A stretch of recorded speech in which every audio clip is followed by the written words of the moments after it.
బాగా తాగుతురు. మేము మధ్యాహ్నం కూటము తాగి ఇడికారు కొట్టులాడతారు. పొద్దున పూటల వాళ్ళే ఆకి దూకాలంటే మాకు భయం అవుతుంది. మేము ఇళ్ళకి వెళ్ళి బయటకు వెళ్ళాలంటే భయం అవుతుంది. మాకు ఎవ్వరు లేరు ఇక్కడ చెప్పడానికి. ఇక్కడ మీరే చెప్పాలి, మీరు చూడాలి. మరి లేదా అమ్మా ఇంతకు ముందు కూడా మీరు కంప్లైంట్ ఏమన్నా ఇచ్చిరా అమ్మా పోలీస్ స్టేషన్ లో? ఇచ్చినాము. మేము అసలు మధ్యాహ్నం బయట కూర్చుంటలేము. మేము వాళ్ళ దిక్కెళ్ళి భయం అవుతుంది. సార పాకెట్లు తీసుకొని బండి మీద పోతున్నారు, చూసినాము. మరి అన్నం వేయమంటారు, కూర వేయమంటారు, నీళ్ళు వేయమంటారు. మేము నీళ్ళు ఇస్తలేము, అన్నం వేస్తలేము, ఏమి ఇస్తలేము. మేము మధ్యాహ్నం ఒక్కలమే ఉంటాం. మేము ఎక్కుతారు. మేము ఎంత బెదిరించినా కానీ వాళ్ళు దిగుతలేరు. తాగి నిశలే ఏమంటారో మేము వాళ్ళని చూసి మేము లోపలికి పోతున్నాం. మాకు భయం అవుతుంది. వాళ్ళు తాగి నిశలు వచ్చి మమ్మల్ని ఏమని చేయగలరని భయం అవుతుంది.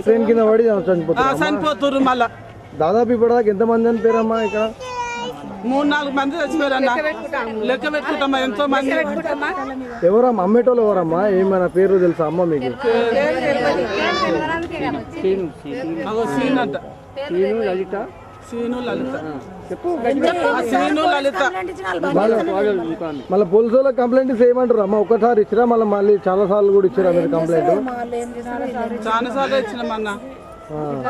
ఎవరు పట్టించుకుంటున్నారు. మాకైతే భయాలు అవుతున్నాయి. మేము బయట కూకోవాలన్నా భయము, ఇళ్ళలు ఉండాలన్నా భయం అవుతుంది. తాగిన వాళ్ళు జరుగుతారో ఏమో మాకు భయం అవుతుంది.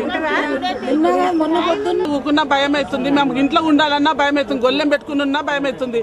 మాకెవ్వరు సాధారణ లేరు. మాకు పొద్దుగాల భర్తలు పోతారు, పొద్దుకి వస్తారు, గల్లీలల్లో తిరుగుతారు, అన్నిట్లో తిరుగుతారు.